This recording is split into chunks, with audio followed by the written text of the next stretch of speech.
Alright, here we are for IGL Finals, Season 7 of Best of One Masters. Um, yeah, that's what it's called. I thought there was something else to say, but there wasn't. So yeah, we were going up against Bountyhunter and his Boston Bullet Punch. Was kind of hoping we'd see Hex in the finals with us, because for one, I like my matchup against him better, and I didn't get 5-0'd against him in the regular season, in which I did against Bounty Hunter.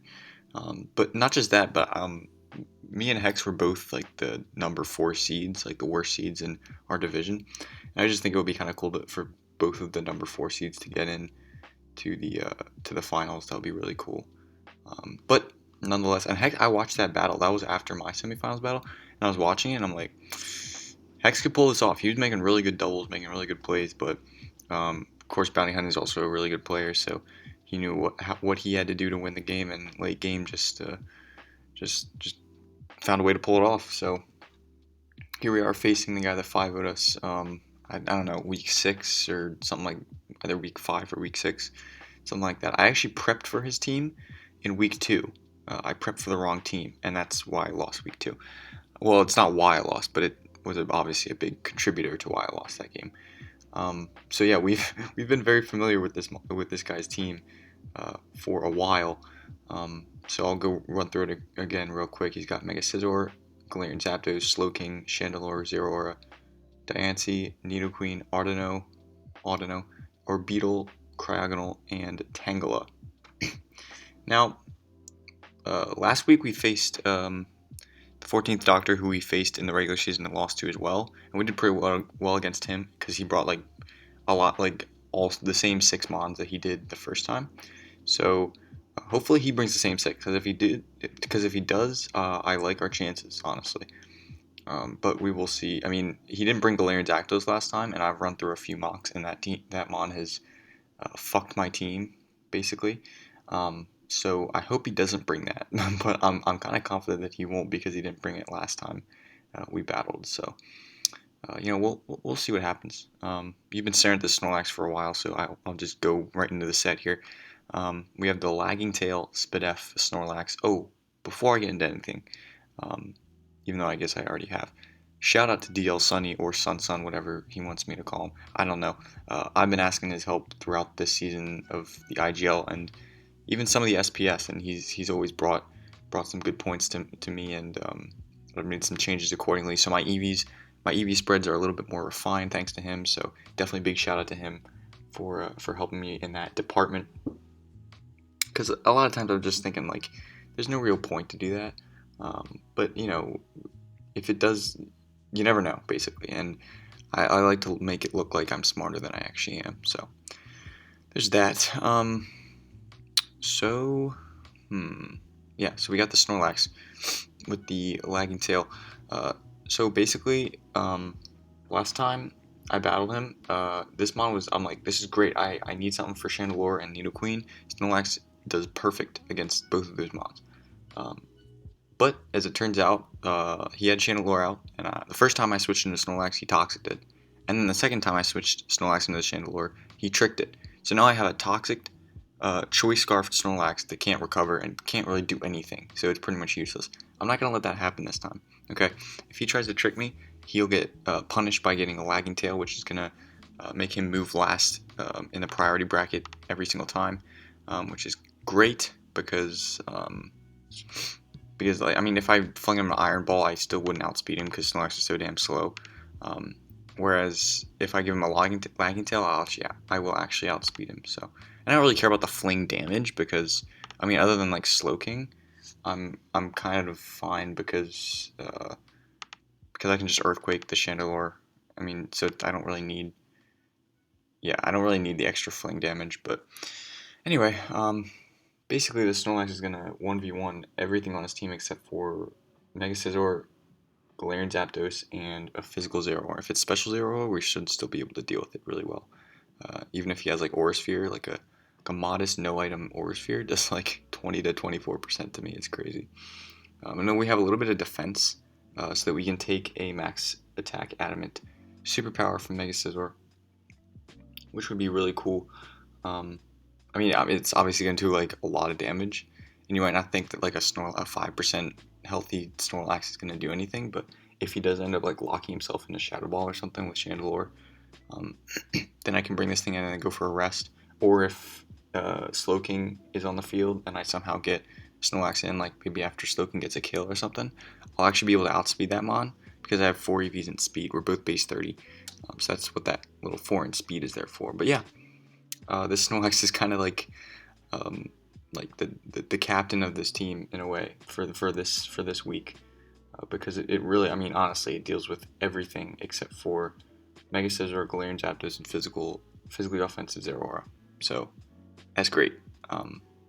That's kind of the idea behind this mod. So next up is Rotom Heat. We're kind of a mixed defensive. I put 104 EVs in Spit F so that I could take a modest no item, no boosting item Chandelure with I can take 2 Shadow Balls from that. Like, so if it's like modest Choice Scarfed, I can switch in and I can take 2 Shadow Balls with the Spit F investment, and I can Pain Split, so that'd be good. But other than that, we're pretty standard set here with Boots, Defog, Volt Switch, Overheat, Pain Split. Really nice for the Mega Scizor, obviously. I Quad Resist Bullet Punch, which is great. Then we got, we're pretty good against Zapdos, Galarian Zapdos. He's probably going to bring Scarfed Galarian Zapdos if he brings it, but again, he didn't bring it last time, so I'm confident in the fact that he won't bring it this time. So what else? We're pretty good against Zeraora, like even if he's a special set.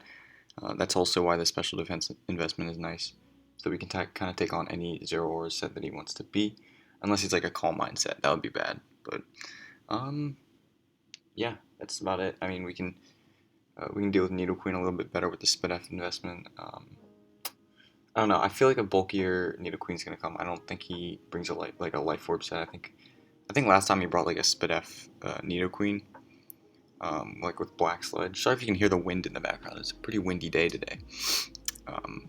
But yeah, that's the Rotom set. Hopefully I mean, a big deal in the last game was, you know, the hazard control. I wasn't really able to. I was just always on the back foot as pertaining to hazards, and really the whole game. I mean, that's, in my opinion, that's one of the worst ways to lose. Like, I came in really having an idea of what I wanted to do in the game, and I really thought I had a decent matchup. And then it all just kind of blew up in my face. Like, after like turn 5, I was just on the back foot the whole game, and it was just kind of a losing game for me the whole time. So that's really what I'm trying to avoid in this battle. So hopefully I play a little bit better with Rotom Heat this time than I did last time. Last time I brought like a Choice Spec set, and that didn't really work out. So next up is Hippowdon. We got Fizz Def Hippowdon with, again, a little bit of Spit F. This Spit F is to take 2 hits from a no item Grass Knot from a Zeraora. So basically, if he wants to outspeed max speed Weavile, he can go like a attack boosting nature, but he's not going to have many EVs left. So I'm assuming he's going to run like, okay, hold on. Let me just do this real quick so I can kind of explain what I'm saying. Okay, Naughty. So the Zeraora is probably going to run like either Naughty or Lonely, which are the 2 attack boosting natures, but they lower either Spit F or defense, you know, respectively. And I can basically take 2 Grass Knots as long as he's not investing, and he won't have many EVs left. Again, if he's trying to speed creep Weavile, he'll have to go like 240 in that with speed, and then like a Naughty or Lonely nature to boost his attack.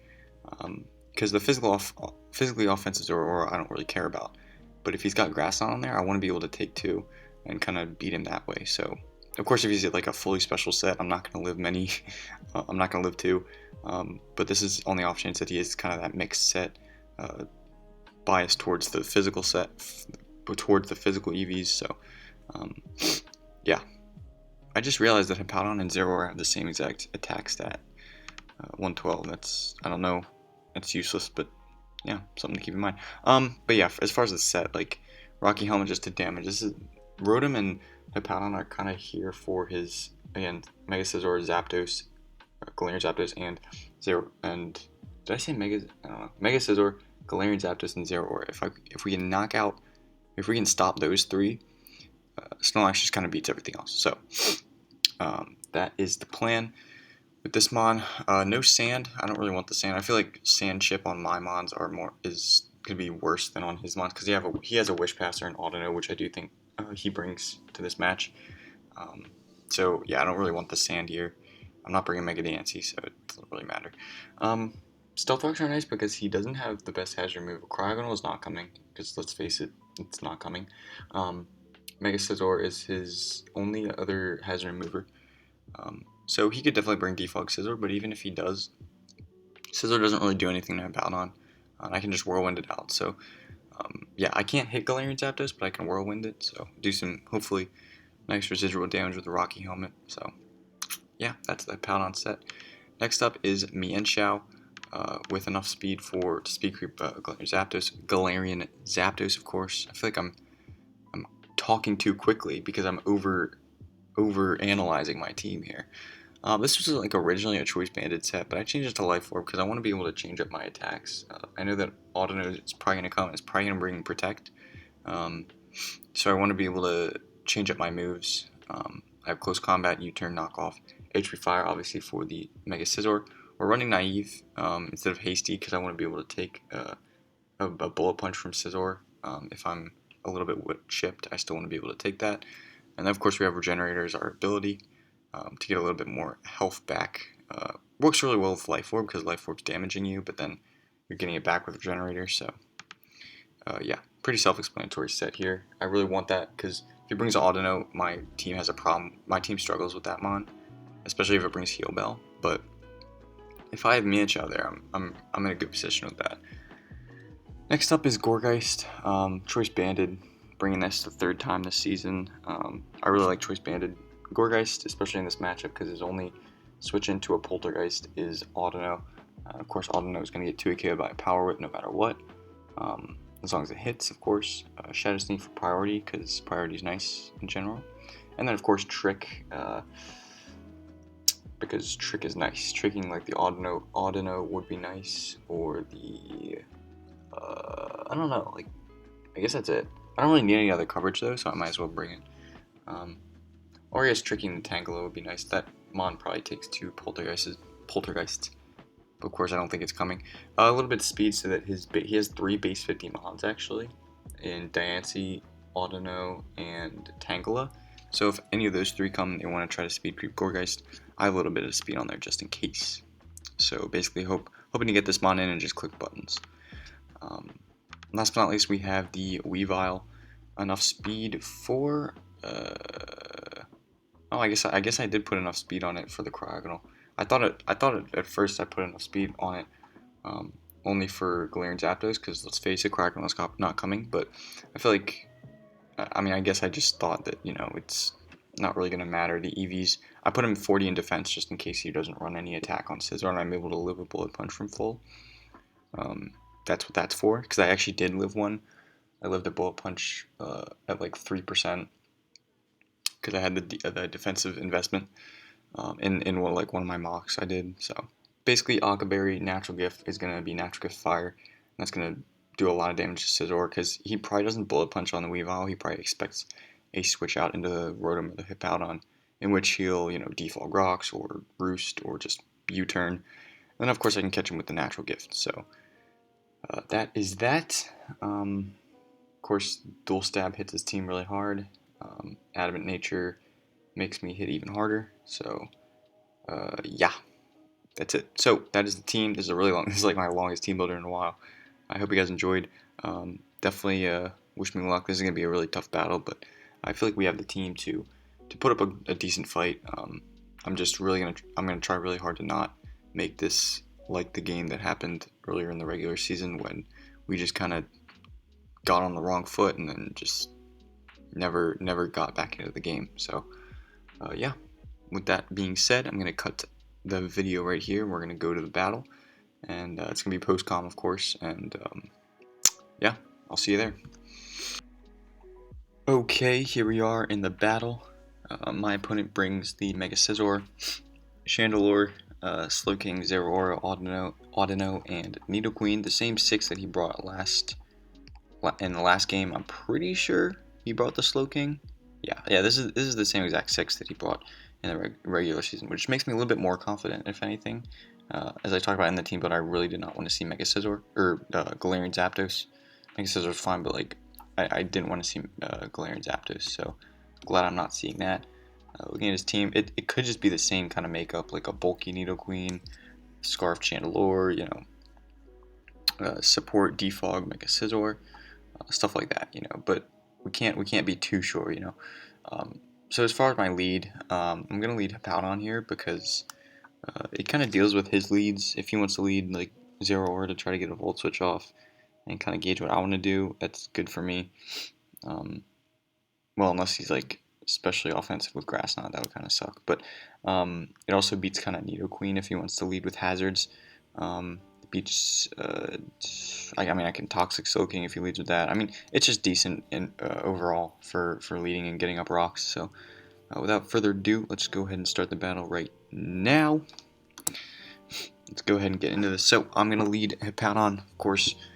Good luck to Bountyhunter. I know we've already had the battle, but I don't know.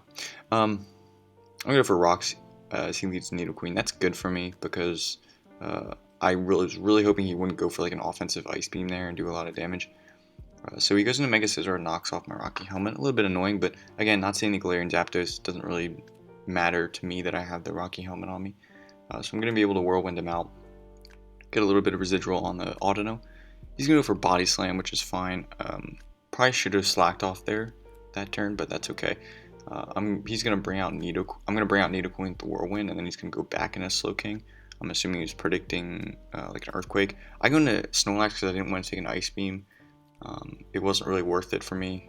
So I'm going to get Slowking, and of course I outspeed him because I have the 4 EVs in speed. But I missed the Toxic, which sucks. That would have been great to get a Toxic off on him.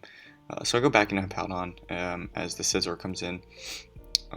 And he's going to knock off. Then he's going to be able to defog as I can just go for the slack off.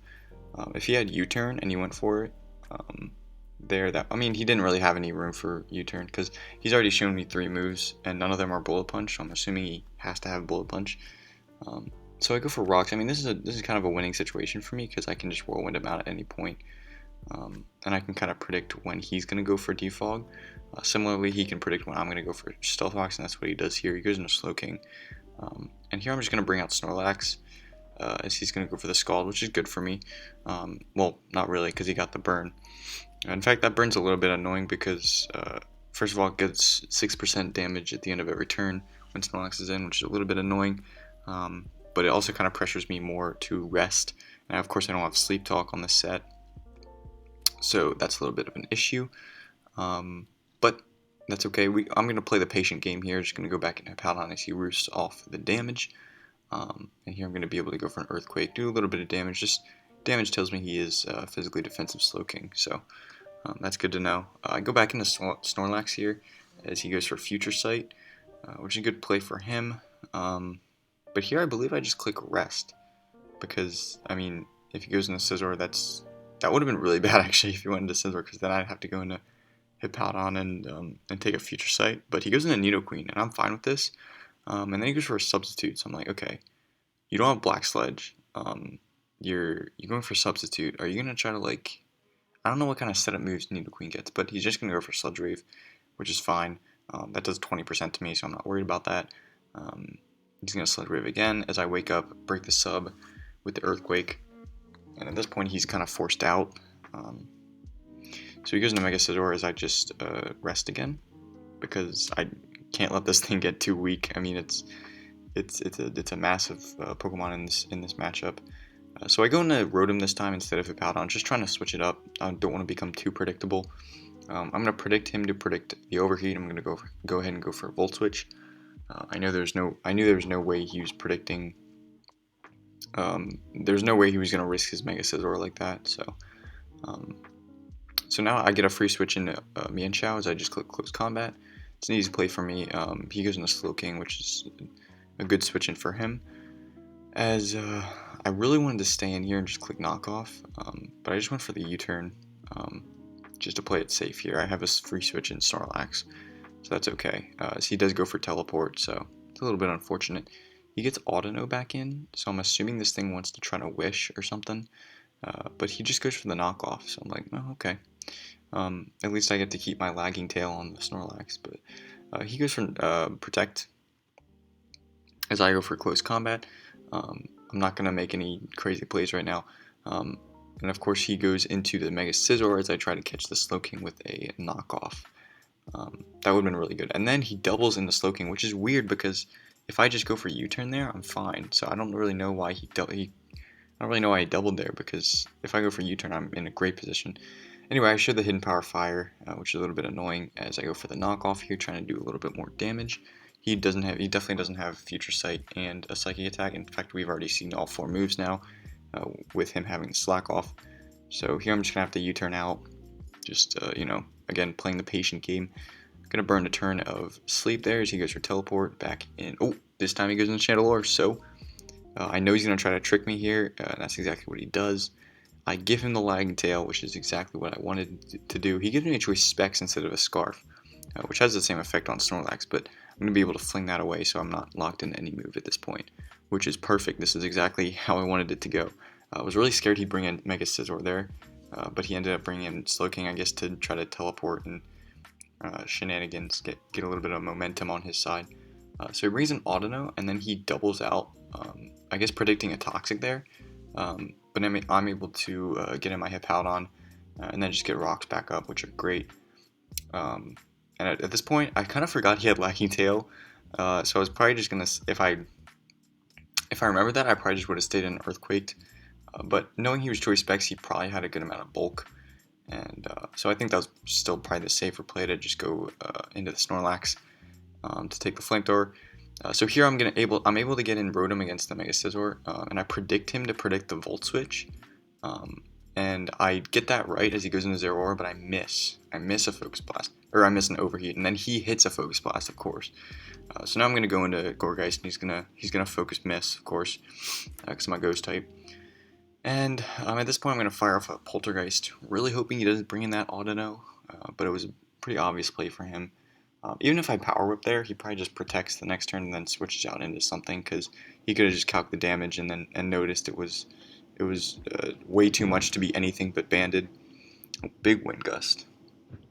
It's been really windy lately, like the past few days where I live. It's been crazy. So I'm gonna be able to knock off as he gets a Wish off into the Nidoqueen. Not much I could have done about that. I mean, he's gonna get a Wish off at some point. So that's fine. I'm just going to be able to U-turn into the Nidoqueen. As he only does 16% with that Sludge Wave, which is great for me. He's going to stay in and go for another Sludge Wave. As I predicted him to stay in, predicting... I don't know. Maybe I got in my head too much. Clearly, I'm going to go into Weavile here, predicting him to go into Scizor, so I can pop that Natural Gift. But it doesn't happen, as he goes for another Sludge Wave. So here I'm just going to knock off. I 2-KO him here, and he's really weak, so I'm thinking... He's got to Bullet Punch me right here, right? So I'm just going to go into Rotom. But he makes a fantastic play and goes for Roost, knowing that I'm going to want to switch out because the Bullet Punch is so obvious there. So that was a really good play on his part. But I'm just going to go into... I'm just going to go for the Volt Switch. I get the play right again there. It was kind of a 50-50 whether I was going to Overheat or Volt Switch. So I'm rewarded with a kill. And then he, with Weavile, and then he goes into Scizor. I'm like, there's no way he's Bullet Punching here. He's probably going to either Roost or Defog. And of course he does not Bullet Punch. He hadn't even shown it, but he did have Bullet Punch on the set. So I'm able to knock him out with the Natural Gift, which is amazing. So both of my Heat sets with the Snorlax and the Natural Gift Weavile, both of them worked out already. So I'm a happy camper no matter what happens. But as you can see, I'm going to be able to get Hippowdon in on Zeraora. Just click Earthquake and knock him out. Which is great. I do take the Grass Knot. Again, shout out to Sun for that SPDF investment. Came in clutch there. So he goes for a Scald, so I'm just gonna go for an Earthquake and do as much damage as I can. I mean, as long as I get a free switch into Gourgeist at this point, I'm good. So I'm just gonna click Power Whip here, as it's gonna do a lot of damage, 62%. So, I have 16 power points, so I know he can protect stall, but as long as I just hit the move, I'll be fine. If I miss and he goes for knockoff, that could be potentially annoying, but here he's gonna switch back out into Slowking, and I actually do end up missing, which is really good, because if he had stayed in and I missed, that would have been, like I just said, it would have been really annoying. But since he switched, I'm going to basically be able to get 2 chances at it. And I do hit this one, so that's good. And then he's going to bring out Dino, whatever. And I'm just going to bring in Mienchow, because I know he's not going to body slam. He's definitely going to knock off here. And even if he did, like, Snorlax wins the game anyway. Once Scizor went down, realistically, Snorlax had just won at that point. So Mienshaw's going to get the last 2 kills of the game, and that is going to be it. IGL Season 7, Best of 1 Masters is ours, okay? It's ours. Ours. Whatever. We won everything. Obviously, good game to Bountyhunter. This game was basically the mirror opposite of the last game.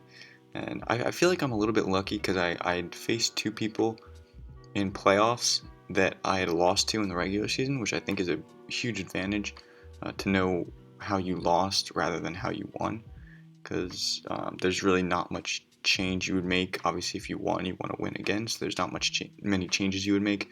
It's much more difficult, and I believe I said this last week in the semifinals match. It's much more difficult to predict what your opponent's going to change rather than like you just making the changes you need to win against the team that your opponent brought last time. So anyway, he did bring a few different things though. Like he brought the Spec Chandelure instead of Scarf. He brought a different Nidoqueen, which is like a Life Orb Nidoqueen, which is cool. I'm not sure if the Zero Aura set was different. Frankly, I don't even think we saw it last time. I think it was just sitting in the back. Just not even, he didn't even need to use it. But regardless, we are the champions. I think it's pretty cool how this team, I really thought it was going to center around Mega Dancy this season, and I really thought like it got Play Rough, it got Mystical Fire. This mod's going to be a huge threat. This mod's going to be my MVP. And it really wasn't.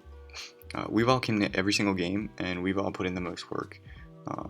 I think this season was a huge success. Obviously, I think my team, it wasn't really like crazy good in my opinion.